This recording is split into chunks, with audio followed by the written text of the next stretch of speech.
There's been a long-standing misconception that the Chinese come to Africa to do business, but they don't hire locals.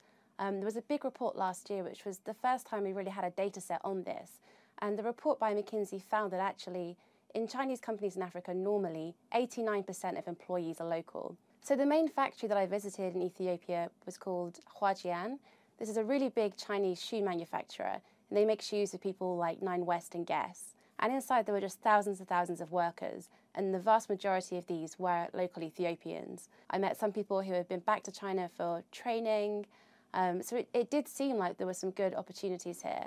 Wow, interesting. And it's not just jobs. I mean, China, as part of its Belt and Road Initiative, is also building an infrastructure across Africa. How much of that build-up did you see, and what does it look like? I mean, you can't escape it, particularly in Ethiopia. It's a very young city. It's badly in need of infrastructure. There are still many roads, even roads which go past the Prime Minister's office, which are just simple dirt tracks. So the Chinese has really helped Addis to mature. It's given it roads. The Chinese have built the first kind of metro system in Africa. It's a light train system which runs through the city. The infrastructure really is helping the country to industrialize and to modernize. Right. But a lot of that infrastructure has been built on debt. So are African nations like Ethiopia, are they saddled with debt due to loans from China? Yeah, I mean, it's a really interesting point. I think since 2000, Africa has taken $130 billion in debt from China, and that's mostly been used for infrastructure.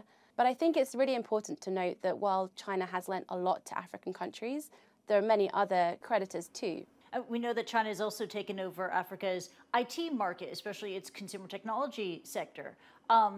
There was a brand that I had never heard before, you mentioned to me, called Tecno. How did it become one of the top smartphone brands in Africa? Tecno is a fascinating company because it's never sold a phone in China, but in East Africa it's just bigger than Apple or Samsung.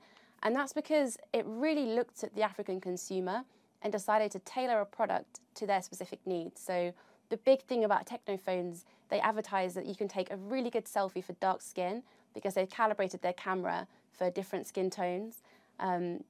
They have keyboards and languages like Amharic and Swahili, and they also have a dual SIM facility. So they've really managed to kind of capture the market and kind of enter this sort of soft power space, which typically is occupied by Western brands. Yeah, interesting. You know, in the end, do you think China's soft power and its reach into Africa is good for Africa? You know, do you think it will help lift Ethiopia out of poverty?